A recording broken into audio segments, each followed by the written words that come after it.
আজকে আমরা আলোচনা করব প্রস্রাবের নানা সমস্যা ও তার প্রতিকার নিয়ে। রাইট, এই সমস্যা শিশু থেকে বয়স্ক সবারই হতে পারে। আমাদের যেই সমস্যাগুলো সে কি সমস্যা নিয়ে আসে, ঘন ঘন পেশাব করা, তো এটা তো বেশ কমন একটা সমস্যা। পেশাব ধরে রাখতে সমস্যা হতে পারে, পেশাব করতে গেলে পেশাব না হতে পারে, পেশাবে জ্বালা পোড়া হতে পারে, রক্ত যেতে পারে, পুজ যেতে পারে, হ্যাঁ, পেশাব কম হতে পারে, আবার বেশি হতে পারে, পেশাবের সাথে ব্যথা থাকতে পারে, জ্বর থাকতে পারে। তো এগুলোর কারণগুলো কি, সেটা বয়স একটা ফ্যাক্টর হতে পারে।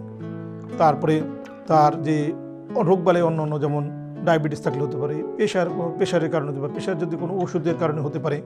তারপর যে পুরুষের বিশেষ কিছু গ্রন্থি আছে, প্রোস্টেট গ্রন্থি, সেটা বড় হলে হতে পারে, কিছু ইনফেকশনের কারণে হতে পারে, প্রস্রাবের থলির যদি ধারণ ক্ষমতা কমে যায় কিংবা বড় হয়ে যায় এই কারণে হতে পারে। ঠিক ফিমেলদের আবার বয়স্ক ফিমেলদের কী কারণে হতে পারে, যদি তাদের জেনিটালে কোনো প্রলাপস থাকে, কোনো ইনফেকশন থাকে, কিংবা কোনো কারণে যদি প্রস্রাবের থলিটা বড় হয়ে যায় কিংবা ছোটো হয়ে যায়, কিংবা পারিপার্শ্বিক যদি কোনো রোগ বালাই থাকে সেই কারণে হতে পারে। আর কমন যে কথাগুলো বললাম, যেমন প্রেশার থাকলে, ডায়াবেটিস থাকলে, ডায়াবেটিস ওষুধ খেলে, হ্যাঁ, কিংবা অন্য কোনো মেডিকেশনের কারণে হতে পারে। আর বাচ্চাদের কী কারণ হতে পারে, বাচ্চাদের হতে পারে যেমন জন্মগত কোনো সমস্যা থাকতে পারে, জন্মগত ত্রুটি থাকলে। যে সমস্যাগুলো কি, যদি তার প্রস্রাবের রাস্তাটা চিকন থাকতে পারে, প্রস্রাবের রাস্তা এক জায়গা না থেকে অন্য জায়গায় হতে পারে, হ্যাঁ, প্রস্রাবের রাস্তা ছোট হতে পারে, বড় হতে পারে, এবং বাচ্চাদের কিছু পরিবেশগত কারণ, যেমন এটা গরম পরিবেশে থাকতে পারে, শীত পরিবেশে থাকতে পারে, কিংবা বাচ্চারা পানি পরিমাণে বেশি খেতে পারে, কম খেতে, একটা একই ধরনের, এবং সাথে বাচ্চাদের কনস্টিপেশনের সমস্যা থাকলে এই কারণগুলো তো আসি।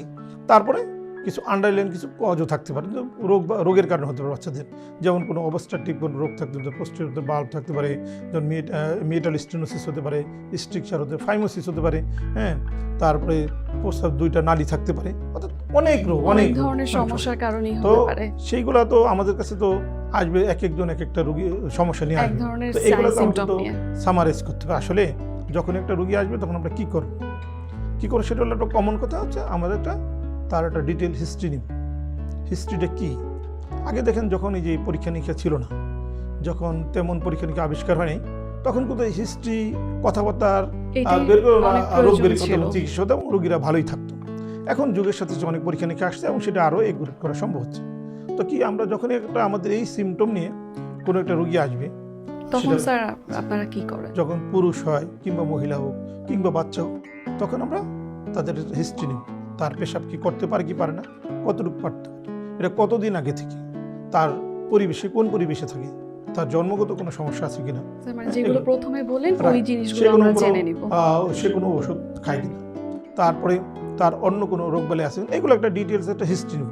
এই হিস্ট্রি থেকেই আমরা অনেক কিছু বের করতে পারবো। কিছু ফিজিক্যাল এক্সামিনেশন বলে, সেই ফিজিক্যাল এক্সামিনেশন করতে আমরা কিছু পরীক্ষা নিরীক্ষা করি, তার শারীরিক জেনারেল অ্যাপিয়ারেন্সটা দেখি, ওভারঅল একটা পরীক্ষা করার পরে ডিসিশনে পৌঁছাতে পারি যে তার ইয়েস।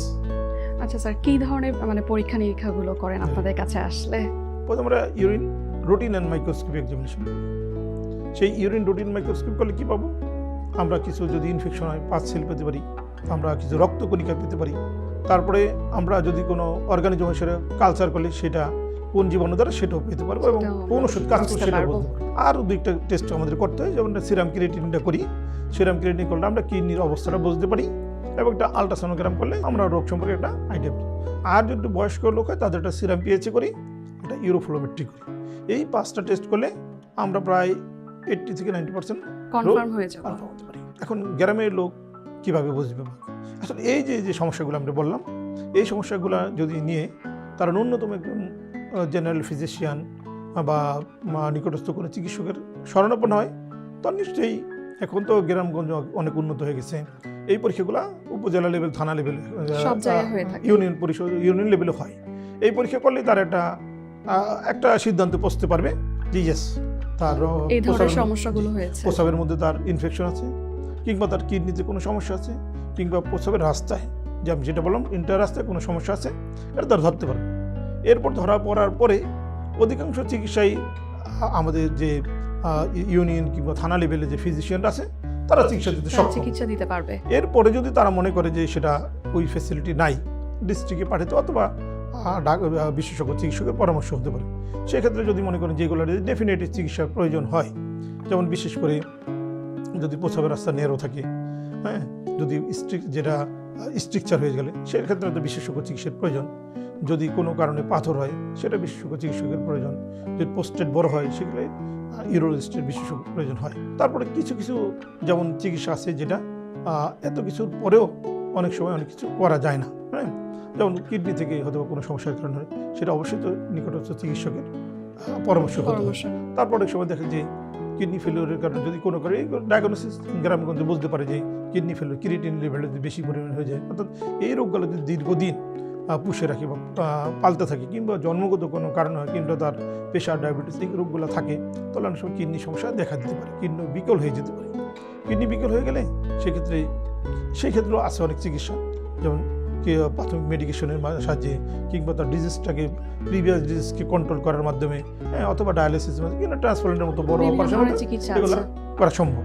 তো এগুলো আসলে নির্ভর করবে কার কি ধরনের রোগ এবং তাকে কোন ধরনের ডাক্তারের কাছে সে পৌঁছতে পারছে এবং কতটুকু গাইড পাইছে।